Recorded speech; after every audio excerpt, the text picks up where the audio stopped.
സ്തോത്രം ചെയ്യുന്നു. നമുക്ക് ദൈവസന്നിധിയിലായിരിക്കാൻ കർത്താവ് പിന്നെ ഒരുക്കുന്ന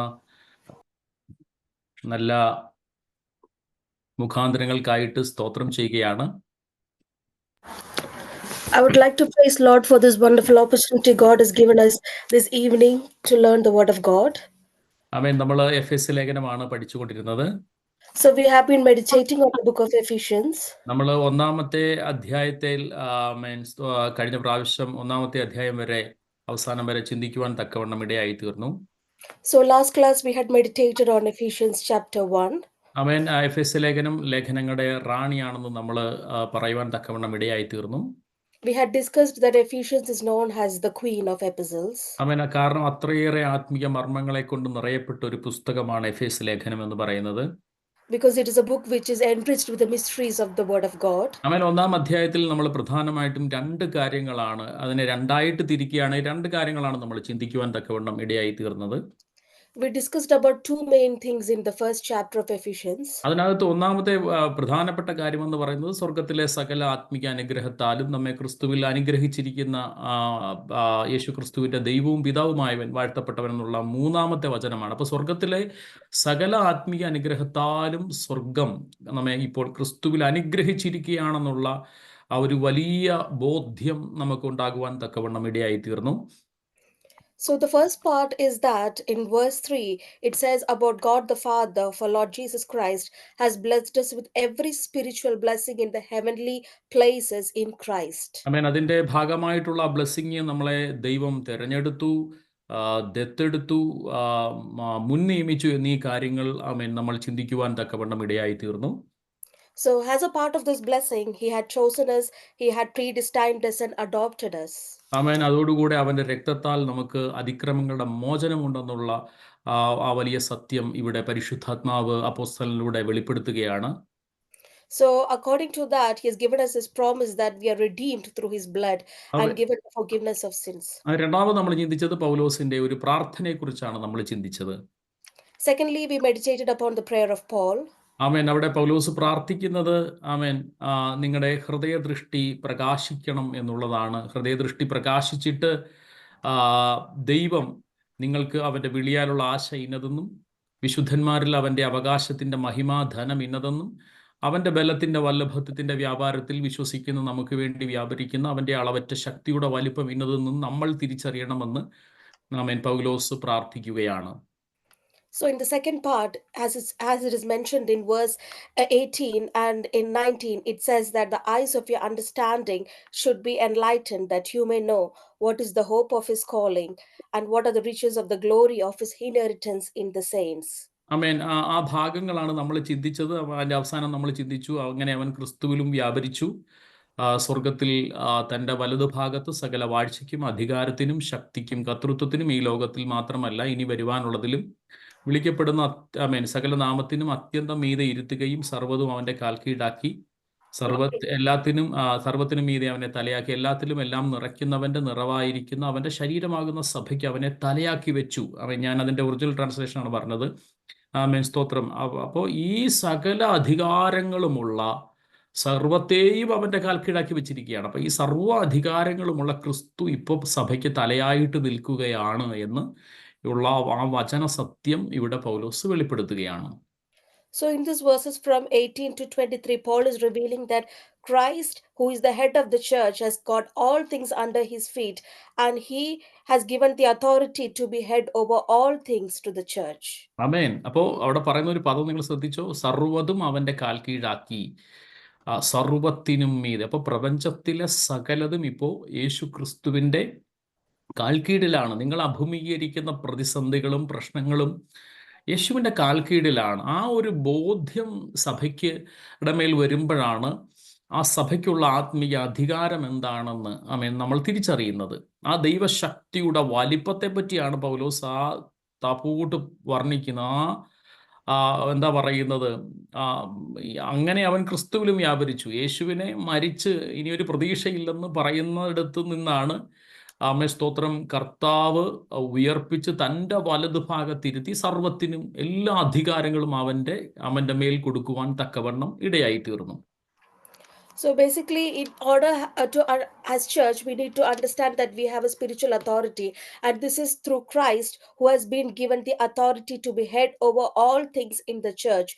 So any tribulations, any troubles, and anything we face in our life is at the feet of Jesus, and we need to have that understanding. അങ്ങനെയാണെങ്കിൽ ഇന്ന് ഈ വചനം കേട്ടുകൊണ്ടിരിക്കുമ്പോൾ ഏതൊക്കെ പ്രതിസന്ധികൾ നിങ്ങളുടെ മുമ്പിൽ നിൽക്കുന്നു, ആ പ്രതിസന്ധികളെ നോക്കി നിങ്ങൾ കൽപ്പിക്കാൻ തുടങ്ങണം. അധികാരം നമ്മൾ എടുക്കണം ഇനി. ആമേൻ, സ്തോത്രം, ഹല്ലേലൂയ. ദൈവമേ അങ്ങ് പ്രവർത്തിക്കണമേ പ്രവർത്തിക്കണമേ എന്ന് പറഞ്ഞുകൊണ്ട്, അങ്ങനെ അതൊരു ശിശുവിൻ്റെ അനുഭവത്തിലുള്ള പ്രാർത്ഥനയാണ്. നമുക്കറിയാം, വേദപുസ്തകത്തിൽ മോശയോട് പോലും ദൈവം ചോദിക്കുന്നുണ്ട്, നീ എന്നോട് നിലവിളിക്കുന്നത് എന്താ? നിന്നെ ഞാൻ എന്താ പറയുന്നത്, വിളിച്ചിറക്കിയ സമയത്ത് ഒരു അധികാരത്തിൻ്റെ വടി നിന്റെ കയ്യിൽ ഏൽപ്പിച്ചിട്ടുണ്ടായിരുന്നു. ആ വടി നീ ചെങ്കടലിന് നേരെ പ്രതിസന്ധിക്ക് മേൽ നീട്ടാനാണ് ദൈവം പറയുന്നത്. അങ്ങനെയാണെങ്കിൽ ഇന്ന് രാത്രിയിൽ നമുക്ക് ആ ബോധ്യമുണ്ടാകണം. ആമേൻ, സ്തോത്രം. അവൻ്റെ നാമം സർവ്വ മുഴങ്കാലുകളും മടങ്ങുന്ന നാമമാണ്. സ്വർലോകരുടെയും ഭൂലോകരുടെയും അധോലോകരുടെയും സർവ്വ മുഴങ്കാലുകളും. അപ്പോൾ അങ്ങനെയാണെങ്കിൽ വചനം ഇന്ന് രാത്രി നിങ്ങൾ കേട്ടുകൊണ്ടിരിക്കുമ്പോൾ അവൻ ഈ ഒരിക്കലും മുട്ടുമടക്കത്തില്ല എന്ന് വെല്ലുവിളിക്കുന്ന ശക്തികൾ ഇന്ന് രാത്രിയിൽ ഈ വചനത്തിന് മുമ്പാകെ മുട്ടുമടക്കാൻ വേണ്ടി പോകുകയാണ്. ഹല്ലേലൂയ. ദേശാധിപതി ശക്തികൾ അവൻ്റെ നാമത്തിന് മുമ്പിൽ മുട്ടുമടക്കാൻ വേണ്ടി പോകുകയാണ് എന്ന് വിശ്വസിക്കുന്നവർക്കായി സ്തോത്രം ചെയ്യുകയാണ്. I would like to thank Lord for the people who believe that every knee is going to bow before our Christ, who is having authority over every dominion of every power, every principality. So as God has given the authority, the rod of authority towards Moses in the Old Testament, and asking him to command over the sea to divide, similarly God has given us the authority to say to certain things in our life with authority, and not like always cry like a child. രണ്ടാം അധ്യായത്തിൽ നിങ്ങൾ ഒന്നാം അധ്യായം മനസ്സിലാക്കിയിട്ടുണ്ടെന്നാണ് ഞാൻ എൻ്റെ വിശ്വാസം. ആർക്കെങ്കിലും എന്തെങ്കിലും ക്വസ്റ്റ്യൻ ഈ ഒരു ഒന്നാം അധ്യായത്തെക്കുറിച്ചുണ്ടെങ്കിൽ നിങ്ങൾക്ക് സ്തോത്രം ചോദിക്കാവുന്നതാണ്. ഇപ്പോഴല്ല, ഇപ്പം ചോദിച്ചു കഴിഞ്ഞാൽ പിന്നെ നമുക്ക് അതിനെ സമയം കാണത്തുള്ളൂ.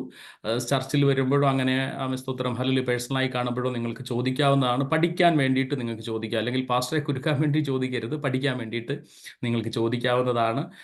രണ്ടാം അധ്യായത്തിലേക്ക് വരുമ്പോൾ ഹല്ലേലൂയ, നമുക്ക് ആ രണ്ടാം അധ്യായത്തിലെ വിഷയം എന്ന് പറയുന്നത് തന്നെ കൃപയാൽ വിശ്വാസത്താൽ ഉണ്ടാകുന്ന രക്ഷയെ പറ്റിയാണ് ഈ രണ്ടാം അധ്യായത്തിൽ പൗലോസ് പ്രതിപാദിച്ചിരിക്കുന്നത്.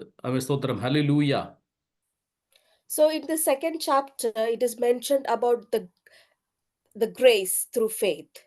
ആമേൻ, ഹല്ലേലൂയ. കൃപയാൽ വിശ്വാസത്താൽ ഉണ്ടാകുന്ന രക്ഷ, salvation by grace through faith. ആമേൻ. കൃപയാൽ വിശ്വാസത്താൽ ഉണ്ടാകുന്ന രക്ഷയെ പറ്റിയാണ് പൗലോസ് അപ്പോസ്തലൻ പ്രതിപാദിച്ചിരിക്കുന്നത്. Here in the second chapter, Paul is mentioning about the salvation which is received by grace and through faith. അതിനകത്ത് ഈ 1 മുതൽ 10 വരെയുള്ള വാക്യങ്ങൾ ഒരു ഭാഗമായിട്ട് നമുക്ക് ചിന്തിക്കാൻ പറ്റുന്നതാണ്. 11 മുതൽ 22 വരെയുള്ള വാക്യങ്ങൾ നമുക്ക് 2 ഭാഗങ്ങളായിട്ട് തിരിച്ച് ചിന്തിക്കാവുന്നതാണ്. So in the second chapter we can divide this into 2, that is from 1 to 10 has one portion, and from 11 to 22 has 2 portions. 1 മുതൽ 10 വരെയുള്ള ഭാഗങ്ങളിൽ നമുക്ക് മനസ്സിലാക്കാൻ പറ്റുന്നത് യേശുക്രിസ്തുവിലൂടെ ദൈവം നമ്മളെ ജീവിപ്പിച്ചു എന്നുള്ള ആ പരമമായ സത്യമാണ് നമുക്ക് മനസ്സിലാക്കാനായിട്ട് സാധിക്കുന്നത്.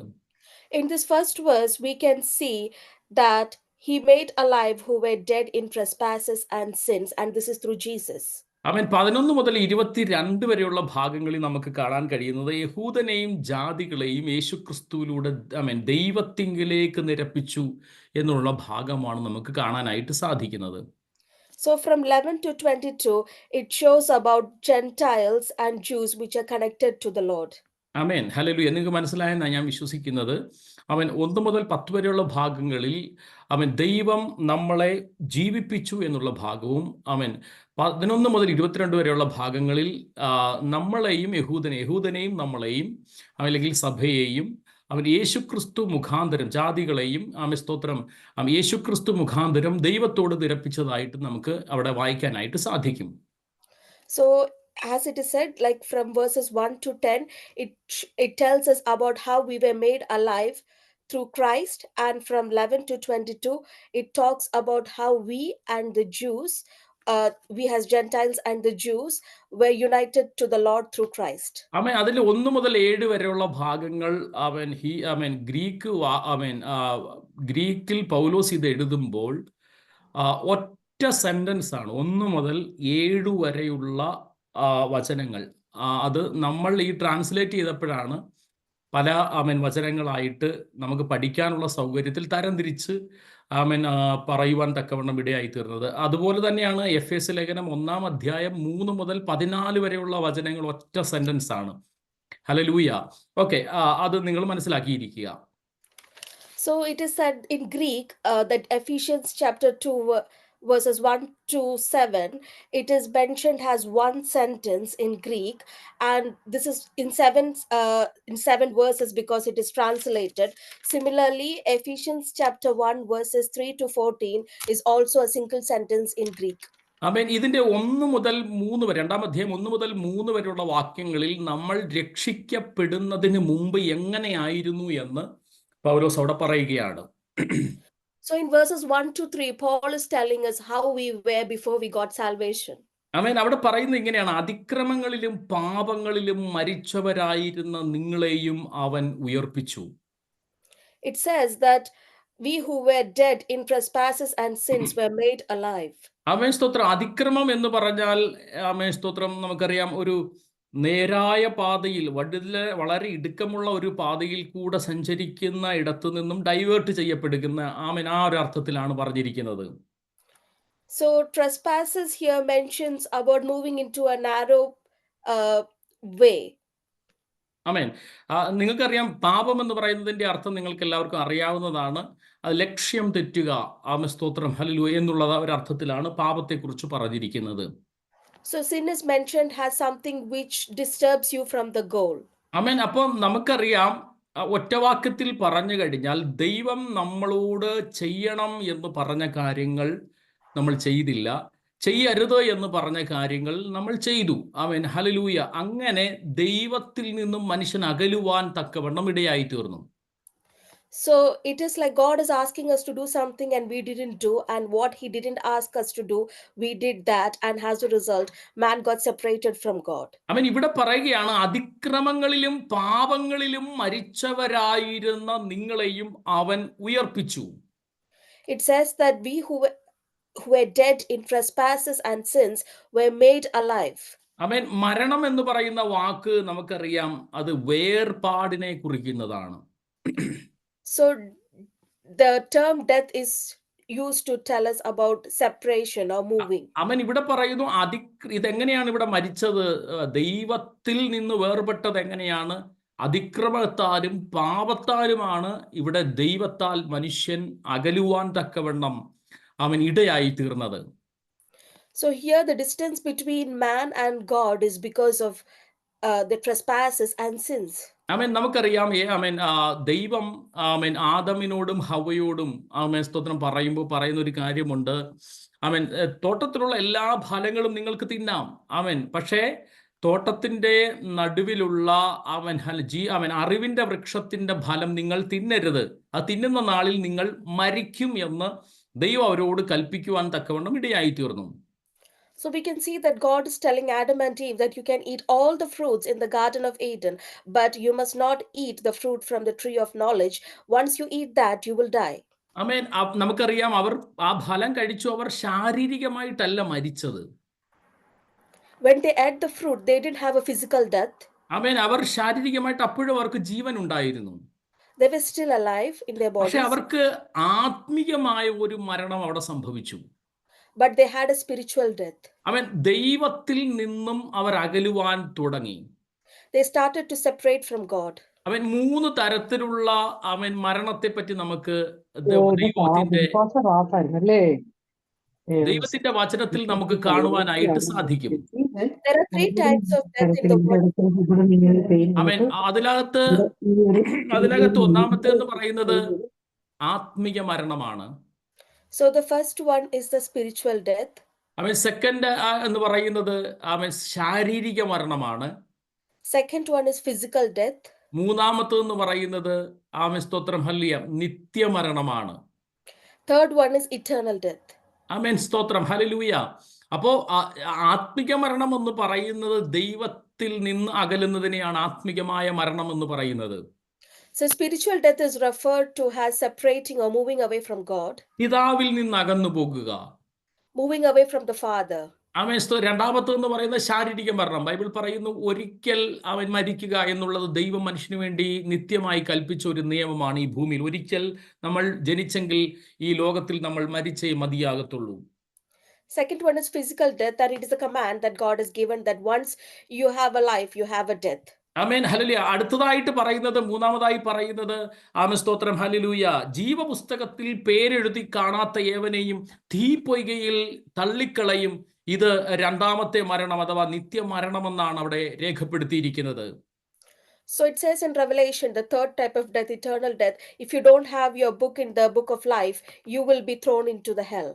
ആമേൻ. അപ്പോൾ നമ്മൾ ഇന്ന് രാത്രിയിൽ ഈ ദൈവത്തിന്റെ വചനം കേട്ടുകൊണ്ടിരിക്കുമ്പോൾ ഭാഗ്യവാന്മാരാണ്. കാരണം നമ്മുടെ പേര് ജീവന്റെ പുസ്തകത്തിൽ എഴുതുവാൻ തക്കവണ്ണം ആമേൻ സ്തോത്രം ഇടയായി തീർന്നു. നിങ്ങൾ രക്ഷിക്കപ്പെട്ട സമയത്ത് നമ്മുടെ പേര് ജീവന്റെ പുസ്തകത്തിൽ വരുവാൻ തക്കവണ്ണം ഇടയായി തീരുന്നു. ആ വിശ്വാസമുള്ളവർ കരങ്ങളെ ഉയർത്തി കർത്താവിനൊന്ന് സ്തോത്രം ചെയ്യാമോ? Those who believe that your name is written in the book of life and you are you're blessed and lucky to be redeemed and get salvation from the Lord, just raise your hands and praise the Lord. Amen hallelujah. ഇവിടെ നമുക്കറിയാം ലൂക്കോസിന്റെ സുവിശേഷം 15-ാമത്തെ അധ്യായം അതിന്റെ 32-ാമത്തെ വചനത്തിൽ നമ്മൾ കാണുന്നത് ഇപ്രകാരമാണ്. ലൂക്കോസിന്റെ സുവിശേഷം 15-ാം അധ്യായം അതിന്റെ 32-ാമത്തെ വചനം ഒന്ന് വായിച്ചേ. Luke 15 verse 32.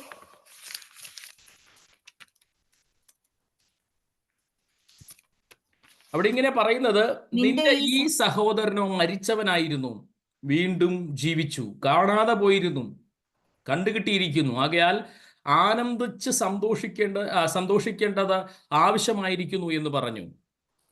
For your brother was dead and is alive again, was lost and is found. It was right that we should make merry and be glad. ആമേൻ. നിങ്ങൾക്കറിയാം ഈ മുടിയനായ പുത്രന്റെ കാര്യം നിങ്ങൾക്കറിയാം.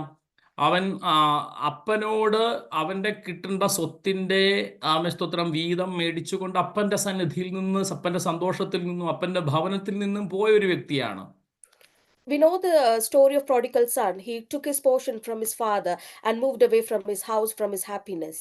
Amen hallelujah. അവിടെ പറയുന്നു അവൻ സ്വത്ത് നാനാവിധമാക്കി തീർത്തു. It says that he had spoiled his portion. അവന്റെ കയ്യിലുള്ള ആ സ്വത്തെല്ലാം തീർന്ന സമയത്ത് അവിടെ അവൻ ഒരു ക്ഷാമം വരുവാൻ തക്കവണ്ണം ഇടയായി തീർന്നെന്ന് ബൈബിൾ പറയുന്നു. It is said in the Bible, when he spent all his portion, there came a famine in the land. Bible പറയുന്നു പന്നികൾക്ക് കൊടുക്കുന്ന ആമേൻ വാള വരെയെങ്കിലും കഴിച്ച് ആമേൻ സ്തോത്രം അവൻ വിശപ്പടക്കുവാൻ ആഗ്രഹിച്ചു. അതും കിട്ടിയതായിട്ട് ബൈബിളിൽ പറയുന്നില്ല. So it says that he wanted to eat the food which was given to the swine, and we do not know whether he got that food even. Amen hallelujah. അപ്പോഴാണ് തനിക്ക് സുബോധം വന്നിട്ട് അപ്പന്റെ ഭവനത്തെക്കുറിച്ച്, അപ്പന്റെ വീട്ടിൽ ധാരാളം ആളുകൾ സുഭിക്ഷമായിട്ട് ആഹാരം കഴിച്ച് ജീവിക്കുന്ന കാര്യം തനിക്ക് ഓർമ്മ വരുവാൻ തക്കവണ്ണം ഇടയായി തീർന്നത്. And that is when he realized that the servants in his father's house had enough food to eat and spare. അവൻ ഒരു തീരുമാനമെടുക്കുകയാണ്, ഞാൻ അപ്പന്റെ ഭവനത്തിലേക്ക് തിരിച്ചു പോകും. ഞാൻ അപ്പനോടും ആമേൻ സ്വർഗത്തോടും, അപ്പാ ഞാൻ നിന്നോടും ആമേൻ സ്വർഗത്തോടും പാപം ചെയ്തെന്ന് പറയും.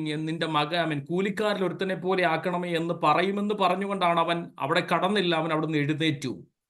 So he stood up when he got this realization and said, I will arise and go to my father and say to him that I have sinned against heaven and before you. മാനസാന്തരം എന്ന് പറയുന്നത് ആമേൻ നമ്മൾ ആ തീരുമാനമെടുത്ത് കിടക്കുന്നതല്ല ആമേൻ മാനസാന്തരം എന്ന് പറയുന്നത്.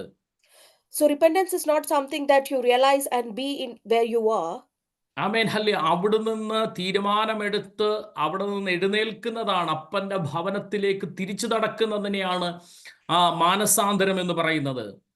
So repentance is something when you take the action, realizing your mistake and standing and moving forward to Father's house. That is when repentance happens. അവൻ ഇവിടെ അപ്പാ ഞാൻ സ്വർഗത്തോടും നിന്നോടും പാപം ചെയ്തു, നിന്റെ കൂലിക്കാരിൽ ഒരുത്തനെ പോലെ ആക്കണമേ എന്ന് പറഞ്ഞുകൊണ്ട് അവൻ തിരിച്ചു വരുന്നു. അപ്പൻ അവനെ കണ്ടിട്ട് അവൻ അങ്ങോട്ട് ഓടിച്ചെല്ലുകയാണ്. അവൻ ആദ്യത്തെ കാര്യം പറഞ്ഞു, പക്ഷേ രണ്ടാമത്തെ കാര്യം പറയുവാൻ അപ്പൻ അവനെ അനുവദിച്ചില്ല. So when he comes back to him, he says, Father, I have sinned against heaven and in your sight. I'm no longer worthy to be called your son. And Father is not allowing him to say the second thing. അവൻ നിന്റെ മകനെന്ന് വിളിക്കപ്പെടുക യോഗ്യനല്ല എന്ന് വരെ പറഞ്ഞുള്ളൂ. പക്ഷെ കൂലിക്കാരൻ്റെ ഒരുത്തനെ പോലെ ആക്കണം എന്ന് അതിനുമ്പ് അപ്പൻ ഒരുപക്ഷെ അവന്റെ വായിൽ തപ്പിപ്പിടിച്ച് കാണും. ഹല്ലേലൂയ. അപ്പോൾ അപ്പം പറയുകയാണ്, ആമേൻ സ്തോത്രം, ഹല്ലേലൂയ, മേൽത്തരമായിട്ടുള്ള അങ്കി കൊണ്ടുവന്ന് അവനെ ധരിപ്പിപ്പീൻ, അവന്റെ കൈക്ക് മോതിരവും കാലിന് ചെരുപ്പും കൊടുക്കുവിൻ, തടിച്ച കാളക്കുട്ടി. കണ്ടോ, അവൻ ചില ആളുകൾ ഈ പുതിയ നിയമത്തിൽ ഒരു ഉപദേശം പറയാറുണ്ട്.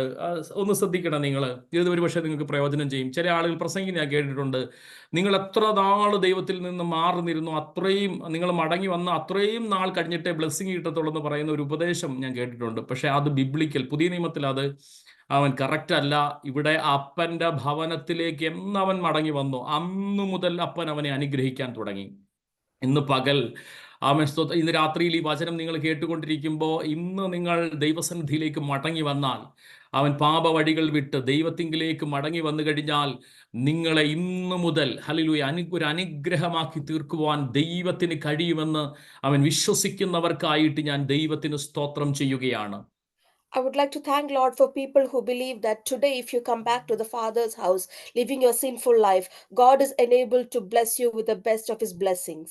ആമേൻ. ഇവിടെ ആമേൻ സ്തോത്രം, ഇത് കണ്ടുകൊണ്ട് മൂത്ത മകൻ വരികയാണ്. മൂത്ത മകൻ ഭവനത്തിൽ കയറുന്നില്ല. അവിടെ നിൽക്കുമ്പോൾ ഹല്ലേലൂയ അപ്പൻ അവന്റെ അടുക്കൽ വന്ന് സംസാരിക്കുന്നത് നമ്മൾ കാണുകയാണ്.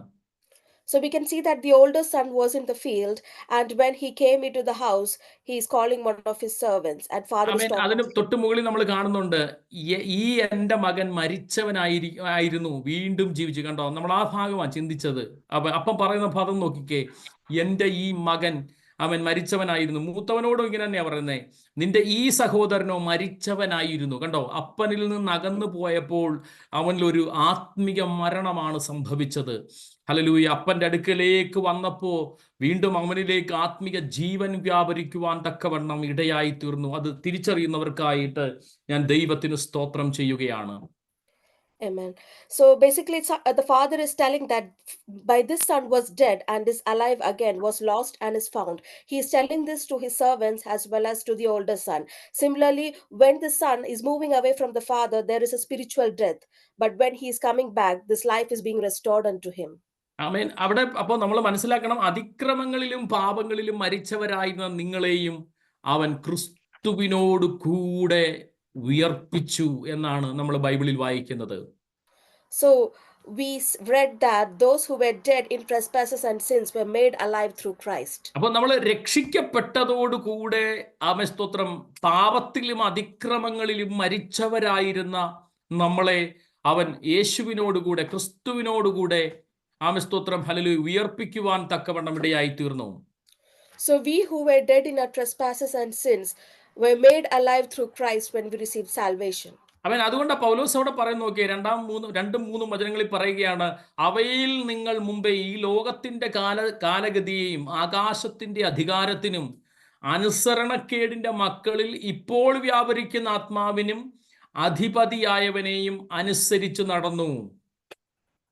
So in second verse, it is mentioned that before that, we walked according to the course of the world, according to the prince of the power of the air, and the spirit who works in the sons of disobedience. അപ്പോ നമുക്കറിയാം, ഇവിടെ പൗലോസ് പറയുകയാണ്, ഈ ലോകത്തിലെ ഒരു system ഉണ്ടല്ലേ, അതിനനുസരിച്ച് നടന്നവരാണ്, അല്ലെങ്കിൽ ആകാശത്തിലെ അധികാരത്തിന് എന്ന് പറഞ്ഞു കഴിഞ്ഞാൽ ആരാണ്? പൈശാചിക ശക്തികൾക്ക് അതിന്റെ അധികാരത്തിന് അധികാരത്തിന് വിധേയപ്പെട്ട് അനുസരണക്കേടിൽ അവൻ ജീവിച്ച മക്കളായിരുന്നു.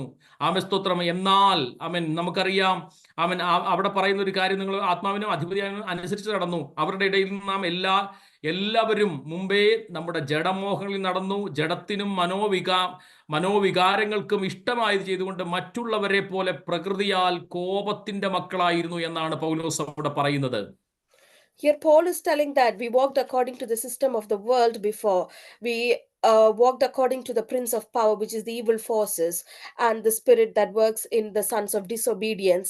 And we were walking according to the lusts of our flesh and fulfilling the desires of the flesh and of the mind, and were nature of the children of wrath, just as the others. നമുക്കറിയാം, രക്ഷിക്കപ്പെട്ടതിന് മുമ്പുള്ള നിങ്ങൾക്ക് അങ്ങനത്തെ ഒരു അവസ്ഥ ഓർമ്മയുണ്ടെങ്കിലും ചിന്തിച്ചു നോക്കിക്കേ. Hallelujah. നമ്മുടെ മനസ്സിന് ഇഷ്ടപ്രകാരമാണ് നമ്മൾ ജീവിച്ചുകൊണ്ടിരുന്നത്. ആമേൻ, സ്തോത്രം. ഹല്ലേലൂയ. ആമേൻ. യാതൊരു കൺട്രോളും ഇല്ലാത്തൊരു ജീവിതമാണ് നമ്മൾ ജീവിച്ചുകൊണ്ടിരുന്നത്. ആമേൻ, സ്തോത്രം. ഹല്ലേലൂയ. എന്നാൽ അവിടെ നിന്നുമാണ് ദൈവം നമ്മളെ വിടുവിക്കുവാൻ തക്കവണ്ണം ഇടയായി തീർന്നത്. ഹല്ലേലൂയ. ആമേൻ, സ്തോത്രം. ഈ രക്ഷയുടെ വചനം നമ്മളിലേക്ക് കേൾപ്പിച്ചിട്ട് അവൻ നമ്മളെ യേശുക്രിസ്തു മുഖാന്തരം അവൻ വിടുവിക്കുവാൻ തക്കവണ്ണം ഇടയായി തീർന്നു എന്നാണ് ഇവിടെ പൗലോസ് പറയുന്നത്. So Paul is telling that before we were born again, we had walked according to the flesh, but when we became born again through Christ, we were delivered from the clutches of sin. അവൻ ഇവിടെ പറയുകയാണ്, 4-ാം വാക്യത്തിൽ പറയുക, കരുണാസമ്പന്നനായ ദൈവവും നമ്മെ സ്നേഹിച്ച മഹാസ്നേഹം നിമിത്തം അതിക്രമങ്ങളാൽ മരിച്ചവരായിരുന്ന നമ്മെ ക്രിസ്തുവിനോട് കൂടെ ജീവിപ്പിക്കുകയും കൃപയാൽ അത്രേ നിങ്ങൾ രക്ഷിക്കപ്പെട്ടിരിക്കുന്നു എന്ന് അവൻ ഇവിടെ പറയുകയാണ്. In verse 4 and 5, it says, God, who is rich in mercy, because of his great love with which he loved us, and even when we were dead in trespasses, made us alive together with Christ. By grace you have been saved. അവിടെ പറഞ്ഞിരിക്കുന്ന പദം നിങ്ങൾ ശ്രദ്ധിച്ചേ, കരുണാസമ്പന്നനായ ദൈവം നമ്മെ സ്നേഹിച്ച മഹാസ്നേഹം എന്നൊരു പദമാണ് മലയാളത്തിൽ പറഞ്ഞിരിക്കുന്നത്. In Malayalam, it is said the great love, which is translated in English. ആമേൻ, സ്തോത്രം. ഹല്ലേലൂയ. ബൈബിളിലെ താക്കോൽ വാക്യം നിങ്ങൾക്കറിയാം. തൻ്റെ ഏകജാതനായ പുത്രനിൽ വിശ്വസിക്കുന്ന ഏവനും നശിച്ചു പോകാതെ നിത്യജീവൻ പ്രാപിക്കേണ്ടതിന് ദൈവം അവനെ നൽകുവാൻ തക്കവണ്ണം ലോകത്തെ സ്നേഹിച്ചു എന്നുള്ളതാണ് ജോൺ 3:16. ആ വാക്യം നമുക്ക് എല്ലാവർക്കും സുപരിചിതമായിട്ടുള്ളൊരു വാക്യമാണ്. So everybody knows this key verse in the Bible, John 3:16, for God so loved the world that he gave his only begotten son, that whosoever believeth in him shall not perish but have eternal life. ദൈവമക്കളെ, ദൈവം നമ്മളെ സ്നേഹിച്ച മഹാസ്നേഹ നിമിത്തമാണ് നമ്മൾ ഇന്ന് ദൈവസന്നിധിയിൽ ഇരിക്കുന്നത്. So today we are in the presence of God because of his eternal and great love towards us. നമ്മൾ കോപത്തിന്റെ മക്കളായിരുന്നു. ഹല്ലേലൂയ. നമ്മൾ ജഡത്തിന്റെ മനോവികാരങ്ങൾക്ക് അടിപ്പെട്ട് ജീവിച്ചവരായിരുന്നു. നമ്മൾ ആകാശത്തിന്റെ ശക്തികൾക്ക് വിധേയപ്പെട്ട് നമുക്ക് ഇഷ്ടമുള്ള എല്ലാം ചെയ്ത് ജീവിച്ച ഹല്ലേലൂയ മക്കളായിരുന്നു. പക്ഷെ അവിടെ നിന്നാണ് ഹല്ലേലൂയ ദൈവം നമ്മെ സ്നേഹിച്ച മഹാസ്നേഹം നിമിത്തം ഹല്ലേലൂയ അതിക്രമങ്ങളിൽ മരിച്ചവരായിരുന്ന നമ്മളെ ക്രിസ്തുവിനോട് കൂടെ ജീവിപ്പിപ്പാൻ ദൈവത്തിന് കരുണ തോന്നിയത്. Before we were the children of wrath, we walked according to the lust of our flesh, fulfilling the desires of the flesh.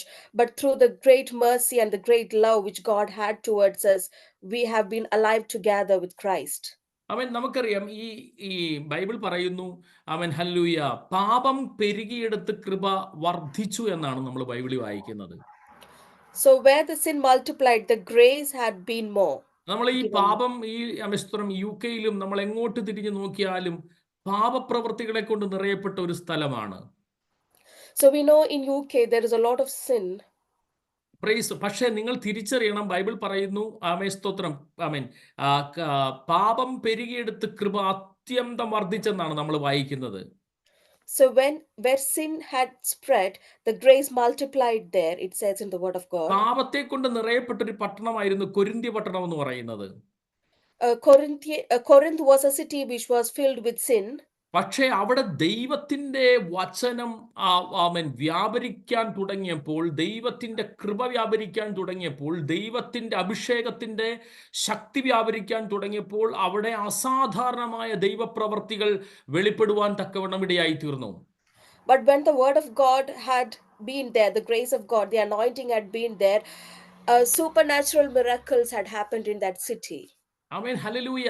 അങ്ങനെയാണെങ്കിൽ ഇന്ന് രാത്രിയിലും സ്തോത്രം ഹല്ലേലൂയ ഈ പട്ടണം, ഈ രാജ്യം ഹല്ലേലൂയ ഇങ്ങനെ നശിച്ചു പോകാൻ അല്ല ദൈവം ആഗ്രഹിക്കുന്നത്. നമ്മൾ ദൈവസന്നിധിയിൽ ഇത്രയും ആളുകളെ, ഇത്രയും ദൈവമക്കളെ ദൈവം ഈ രാജ്യത്തേക്ക് കൊണ്ടുവന്നു എങ്കിൽ ഈ രാജ്യം ഇങ്ങനെ നശിച്ചു പോകാൻ അല്ല ദൈവം ആഗ്രഹിക്കുന്നത്. ദൈവത്തിന്റെ ആ മഹാസ്നേഹം സ്തോത്രം ഈ രാജ്യത്തോടുള്ള ദൈവത്തിന്റെ കരുണ ഇന്ന് രാത്രിയിൽ വെളിപ്പെടുവാൻ തക്കവണ്ണം നമ്മെല്ലാവരും ദൈവസന്നിധിയിൽ പ്രാർത്ഥിക്കണം. കർത്താവേ, ഈ രാജ്യത്തേക്ക് ദൈവത്തിന്റെ ശക്തമായ ഒരു ഉണർവിന്റെ കരം, അഭിഷേകത്തിന്റെ കരം ഇന്ന് രാത്രിയിൽ വെളിപ്പെടട്ടെ എന്ന് പറഞ്ഞുകൊണ്ട് നമുക്ക് ദൈവസന്നിധിയിൽ പ്രാർത്ഥിക്കുവാൻ തക്കവണ്ണം ഇടയായി തീരണം.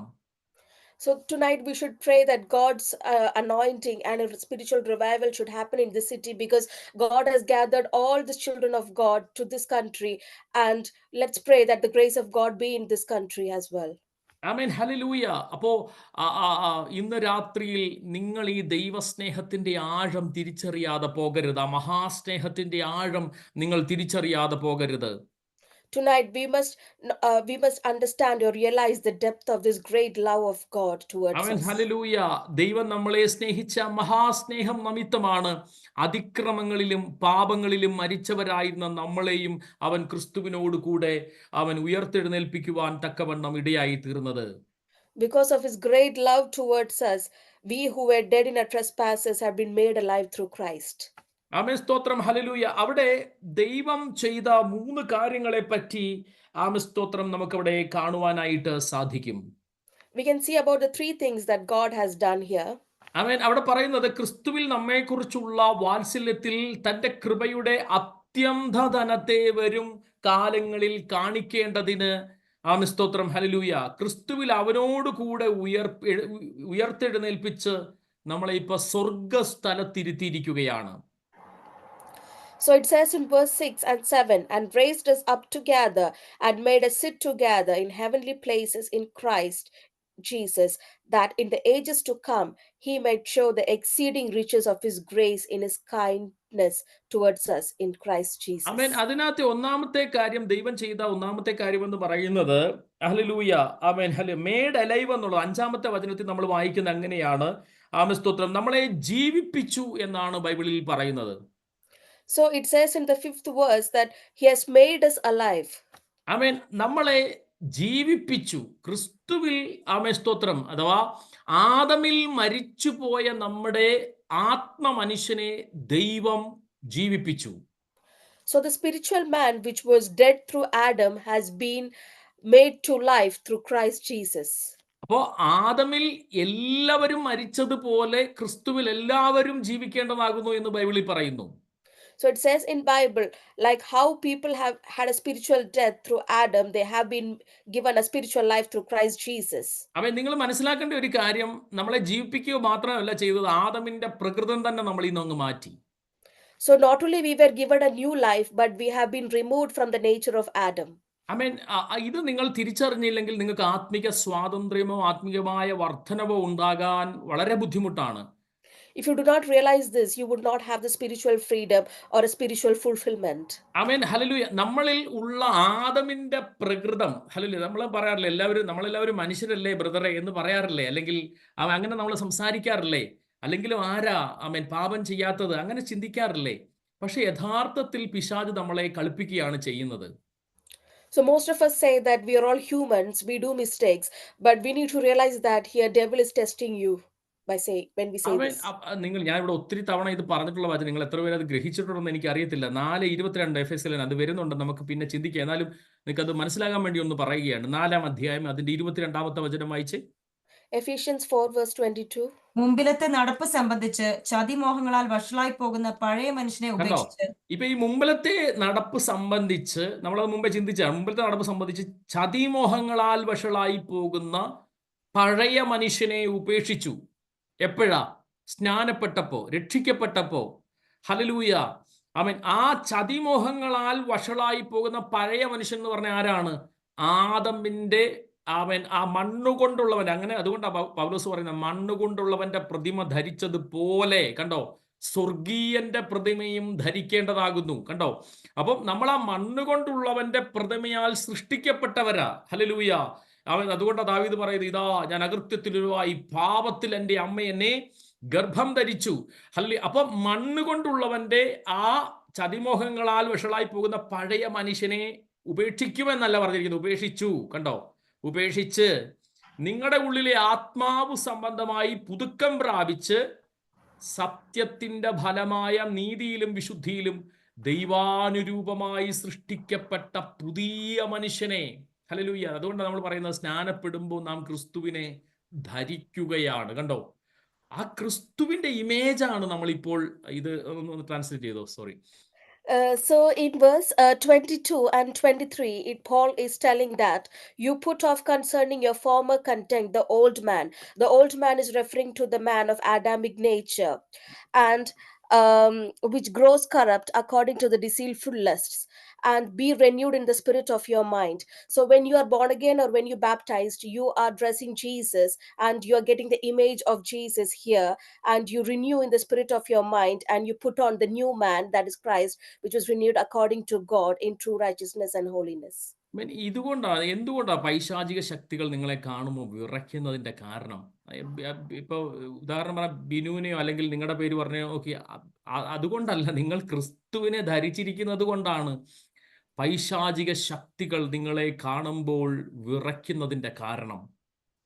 The reason why satanic forces are trembling in the presence of you is because you have Jesus in you. You have been in the image of Jesus. പലപ്പോഴും നമ്മുടെ ആത്മകണ്ണുകൾ പ്രകാശിക്കപ്പെട്ടിട്ടില്ല ഇപ്പോഴും. Many of our inner eyes, the spiritual eyes, have not been revealed to us. നാം ക്രിസ്തുവിന്റെ ആ പ്രതിമപ്രകാരം അല്ലെങ്കിൽ ആ ഒരു ഇമേജിലാണ് ഇപ്പോൾ ക്രിസ്തുവിനെ ഇപ്പോൾ ധരിച്ച ദൈവത്തിന്റെ മക്കളാണ് ഞാനും നിങ്ങളും. അല്ലെങ്കിൽ ക്രിസ്തുവിനെ പോലെ ഇപ്പോൾ അവിടെ താഴെ പറയുന്നുണ്ട്, ഞാൻ എൻ്റെ വാക്കല്ല അത്, താഴെ പറയുന്നുണ്ട് അത്. നിങ്ങൾ അതോട് വായിച്ചു നോക്കിക്കേ. സത്യത്തിന്റെ ഫലമായ നീതിയിലും വിശുദ്ധിയിലും ദൈവാനുരൂപമായി, കണ്ടോ, ദൈവാനുരൂപമായി എന്ന് പറഞ്ഞാൽ ദൈവത്തെ പോലെ സൃഷ്ടിക്കപ്പെട്ട പുതിയ മനുഷ്യനെ ധരിച്ചു കൊള്ളുവീൻ. കണ്ടോ, ഹല്ലേലൂയ. അപ്പോൾ ദൈവത്തെ പോലെ സൃഷ്ടിക്കപ്പെട്ട ഒരു പുതിയ മനുഷ്യനെയാണ് നിങ്ങളിപ്പോൾ ധരിച്ചിരിക്കുന്നത്. അപ്പോൾ നിങ്ങൾ ഈ ആത്മമണ്ഡലത്തിൽ നടക്കുമ്പോൾ, ഹല്ലേലൂയ, ക്രിസ്തുവിനെ ധരിച്ച് നടക്കുമ്പോൾ പൈശാചിക ശക്തികൾക്ക് ഇനി നിൽക്കാൻ പറ്റത്തില്ല ദൈവമക്കളെ. ഈ ഒരു വെളിപ്പാട് നിങ്ങൾ ലീഡ്സിലൊന്ന് നടന്നേ, ഈ ഒരു വെളിപ്പാടിൽ സ്കാർബ്രോയിലൊന്ന് നടന്നേ, ഹാരോഗേറ്റിൽ നടന്നേ. സ്തോത്രം. പൈശാചിക ശക്തിയുടെ അടിത്തറകൾ ഇളകുമെന്ന് വിശ്വസിക്കുന്നവർക്കായിട്ട് ഞാൻ ദൈവത്തിന് സ്തോത്രം ചെയ്യുകയാണ്. So when you understand and walk in the spiritual realm that you have the new man which was created according to God, no evil forces can stand before you, and you need to walk in your cities with this revelation inside you. Praise the Lord. Hallelujah. നിങ്ങൾ ഒരാൾക്ക് കൈ കൊടുക്കുമ്പോൾ, hallelujah, hallelujah, നിങ്ങൾ സ്തോത്രം, നിങ്ങളിലുള്ള ദൈവശക്തിയാണ് ആ മനുഷ്യന്റെ മേൽ വ്യാപരിക്കുന്നത്. അതുകൊണ്ടാണ് നിങ്ങൾ ഒരു അവിശ്വാസി കരം കൊടുക്കുമ്പോൾ ഈ വിശ്വാസത്തെ കൊടുക്കണം. ഹല്ലേലൂയ, എൻ്റെ അകത്തുള്ള ദൈവശക്തി അല്ലെങ്കിൽ ദൈവരാജ്യത്തിന്റെ ശക്തി അവൻ്റെ മേൽ വ്യാപരിക്കണം. നിങ്ങളൊരു ഭവനത്തിൽ കാലെടുത്ത് ചവിട്ടിയാൽ, ഹല്ലേലൂയ, അവിടെ ദൈവത്തിന്റെ ശക്തി ചലിക്കപ്പെടണം. കാരണം ദൈവരാജ്യത്തിന്റെ ശക്തി, കാരണം നിങ്ങൾ ക്രിസ്തുവിനെ ധരിച്ചിരിക്കുന്നവരാ. നിങ്ങളൊരു സ്ഥലത്ത് കാലെടുത്ത് വെച്ചാൽ പ്രാർത്ഥിക്കണം, കർത്താവേ, ഞാൻ ഈ സ്ഥലത്ത് കാലെടുത്ത് വെക്കുമ്പോൾ ഇവിടെ ഒരു റിവൈവൽ ഉണ്ടാകത്തക്കവണ്ണം ഒരു ദൈവശക്തി ചലിക്കണമേ. ഈ ഒരു വെളിപ്പാട് നിങ്ങൾ നടക്കാൻ തുടങ്ങി നോക്കിക്കേ, നിങ്ങളുടെ ലൈഫ് മാറും. ഹല്ലേലൂയ, നിങ്ങളുമായിട്ട് ഇടപെടുന്ന സമൂഹവും, ഹല്ലേലൂയ, ദേശങ്ങളിലും ഒരു സമൂലമായിട്ടുള്ള മാറ്റം സംഭവിക്കുവാൻ തക്കവണ്ണം ഇടയായിത്തീരും. When you have this revelation that when you shake hands with a person, with an ungodly person, or when you step inside his house, the power of God is being released from you towards there, and there will be a great change in your life and among the people whom you're associating with as well. അടുത്തതായിട്ട് അവിടെ പറയുന്നത്, സ്തോത്രം, 6-ാമത്തെ വചനത്തിൽ പറയുകയാണ്, നിങ്ങളെ ഉയർപ്പിച്ചു എന്നുള്ള പദമാണ് പറയുന്നത്. റൈസ്ഡ് അപ്പ്, വേഴ്സ് 6, ഉയർപ്പിച്ചു. Verse 6 here says that has raised up together. നമ്മളെ മരിച്ചവരായിരുന്ന നമ്മളെ ഇപ്പോ ദൈവം ഉയർപ്പിക്കുവാൻ തക്കവണ്ണം ഇടയായി തീർന്നു. So we who were dead has been raised by God now. 3-ാമതായിട്ട് അവിടെ പറയുന്നു, സീറ്റഡ്, സ്വർഗ്ഗസ്ഥലത്ത് നമ്മളെ ഇരുത്തുവാൻ തക്കവണ്ണം ഇടയായി തീർന്നു. And thirdly, it is said that we are being 7-ാമത്തെ വചനം, verse 7. So it is being said that we are seated together in the heavenly places. നമ്മളിപ്പോ ഇരുത്തപ്പെട്ടിരിക്കുന്നത് ആത്മീയമായി, ഞാൻ കഴിഞ്ഞ ദിവസം പറഞ്ഞു, സ്വർഗ്ഗസ്ഥലത്താണ് ഇരുത്തിയിരിക്കുന്നത്. So we are being made to sit in heavenly places. Hallelujah. നമ്മള് ഈ ഒരു കാര്യം നമ്മൾ സാധാരണ നമ്മൾ ദൈവസഭ മരുഭൂമിയിലാണെന്ന് വിശ്വസിക്കുന്ന ഒരു ചിന്താഗതി ഉണ്ട്. പക്ഷേ നമ്മൾ ഈ അപ്പോസ്തല പ്രവൃത്തിയിൽ, സ്തോത്രം, ഞാൻ അതിന്റെ റെഫറൻസ് എഴുതി വെച്ചിട്ടില്ല. അപ്പോസ്തല പ്രവൃത്തിയിൽ അവിടെ പറയുന്ന ഒരു കാര്യമുണ്ട്, മരുഭൂമിയിൽ നമ്മോട് കൂടെ ഇരുന്നവനും, ഹല്ലേലൂയ, ആമേൻ സ്തോത്രം എന്നൊരു പദമാണ് എഴുതി വെച്ചിരിക്കുന്നത്. എന്ന് വെച്ചാൽ ആമേൻ മരുഭൂമി, അത് പാസ്റ്റിലാണ് പറഞ്ഞിരിക്കുന്നത്. പക്ഷെ പുതിയ നിയമത്തിലേക്ക് വരുമ്പോൾ സഭ മരുഭൂമിയിലല്ല, സഭയെ ദൈവം വെച്ചിരിക്കുന്നത് സ്വർഗസ്ഥലത്താണ് വെച്ചിരിക്കുന്നത്. There was this thought that the church is still in the wilderness, but in New Testament it is mentioned that we the church are in the heavenly places in Christ Jesus. Amen hallelujah. ഈ ഒരു വെളിപ്പാട്, കാരണം ഞാൻ കഴിഞ്ഞ ദിവസം പറഞ്ഞു, നിങ്ങൾ ഒരു ഉയരത്തിൽ പോയിരുന്ന് താഴേക്ക് ആമേൻ ഒരു വലിയ ബസ്സാണെങ്കിലും ഒരു മലയുടെ മുകളിൽ നിന്ന് നോക്കുമ്പോൾ നമ്മുടെ കാഴ്ചപ്പാടിന് വ്യത്യാസമുണ്ടാകും. ഒരു ചെറിയ പൊട്ടുപോലെ നമുക്ക് തോന്നത്തുള്ളൂ. So when we are traveling in a bus from the top of a mountain, അവിടെ 7:38 അപ്പോസ്തല പ്രവൃത്തി 7:38 വായിച്ചേ. Acts chapter 7 verses 38. സീനായ് മലയിൽ Thank you. തന്നോട് സംസാരിച്ച ദൂതനോടും നമ്മുടെ പിതാക്കന്മാരോട് കൂടെ മരുഭൂമിയിലെ സഭയിൽ ഇരുന്നവനും കണ്ടോ, മരുഭൂമിയിലെ സഭയിൽ ഇരുന്നവനും എന്നാണ് പാസ്റ്റിലാണ് പറഞ്ഞിരിക്കുന്നത്. So it is said, this is he who was in the congregation in the wilderness കണ്ടോ, with the angel who spoke to him. അവിടെ പാസ്റ്റിലാണ് പറഞ്ഞിരിക്കുന്നത്. This is said in the past. നമുക്ക് സമയമില്ല, അല്ലെങ്കിൽ ഞാൻ അതിന്റെ പുതിയ നിയമത്തിലെ സ്വർഗ്ഗസ്ഥലത്ത് സ്വർഗീയ നമ്മൾ കഴിഞ്ഞ ദിവസം വായിച്ചതാണ് അത്. അവിടെ പറയുന്നുണ്ട്, സ്വർഗീയ യെരൂശലേമിലേക്കാണ് നമ്മളെ ഇപ്പോൾ ദൈവം കൊണ്ടുവന്നിരിക്കുന്നത്. So God has brought us into this heavenly place, that is Jerusalem. സ്വർഗ്ഗസ്ഥലത്താണ് നമ്മളെ ഇരുത്തിയിരിക്കുന്നത്. We are being made to sit in the heavenly places there. നിങ്ങൾ ഈ ഒരു കാഴ്ചപ്പാട്, ഞാൻ എൻ്റെ ഏറ്റവും വലിയ ജീവിതത്തിലെ പ്രതിസന്ധിക്കകത്ത് എന്നെ ആ പ്രതിസന്ധിക്കകത്തുനിന്ന് പുറത്തു കൊണ്ടുവന്ന 2 വചനങ്ങളിൽ ഒന്ന് ഇതായിരുന്നു. ഞാൻ ആവർത്തിച്ചു പറയാൻ തുടങ്ങിയ ഒരു പദമായിരുന്നു, ഞാൻ സ്വർഗ്ഗസ്ഥലത്തിരിക്കുന്നു, ഞാൻ സ്വർഗ്ഗസ്ഥലത്തിരിക്കുന്നു. 2 സകലത്തെയും തൻ്റെ ശക്തിയുള്ള വചനത്താൽ ദൈവം ഇപ്പോൾ വഹിച്ചു. ഈ 2 അപ്പം ഞാൻ പറയാൻ തുടങ്ങി, കർത്താവേ, ഞാൻ സ്വർഗ്ഗസ്ഥലത്തിരിക്കുകയാണെങ്കിൽ ഒരു പൈശാചിക ശക്തിക്കും എന്നെ കീഴ്പ്പെടുത്താൻ പറ്റത്തില്ല. അവൻ സകലത്തെയും അവൻ തൻ്റെ ശക്തിയുള്ള വചനം കൊണ്ട് വഹിക്കുന്നവനാണെങ്കിൽ എൻ്റെ പ്രതിസന്ധികളെയും അവൻ വഹിക്കുന്നുണ്ടെന്ന് ഞാൻ വിശ്വസിക്കാൻ, അത് കൺഫസ് ചെയ്യാൻ തുടങ്ങിയപ്പോഴാണ് എൻ്റെ ജീവിതത്തിൽ വിടുതൽ സംഭവിച്ചത്. അങ്ങനെയാണെങ്കിൽ ഈ ഒരു കാഴ്ചപ്പാട്, ഞാൻ സ്വർഗ്ഗസ്ഥലത്തിരിക്കുകയാണെന്നുള്ള കാഴ്ചപ്പാട് നിങ്ങളുടെ ജീവിതത്തിൽ സമൂലമായ ആത്മീക ജീവിതത്തിൽ ഒരു മാറ്റത്തെ കൊണ്ടുവരുവാൻ തക്കവണ്ണം ഇടയായിത്തീരും. So when we have this thought that we are being seated in the heavenly places in Christ Jesus, this is going to bring a great impact in your life. When Pastor was struggling in his life, one of the words that strengthened him was that he's being seated in the heavenly places. And when he's sitting in the heavenly places in Christ, no power can subdue him. ആമേൻ. നമ്മുടെ സമയം ഇവിടെ അവസാനിപ്പിച്ചു. നമുക്ക് ബാക്കിയുള്ള ഭാഗം അടുത്ത ക്ലാസ്സിൽ ചിന്തിക്കാം. നിങ്ങൾ കഴിയുന്ന എല്ലാവരും ഈ ബൈബിൾ ക്ലാസ്സിൽ പങ്കെടുക്കുവാൻ ഉത്സാഹിക്കുക. കർത്താവ് എല്ലാവരെയും ആമേൻ അനുഗ്രഹിക്കട്ടെ. Over to pastor.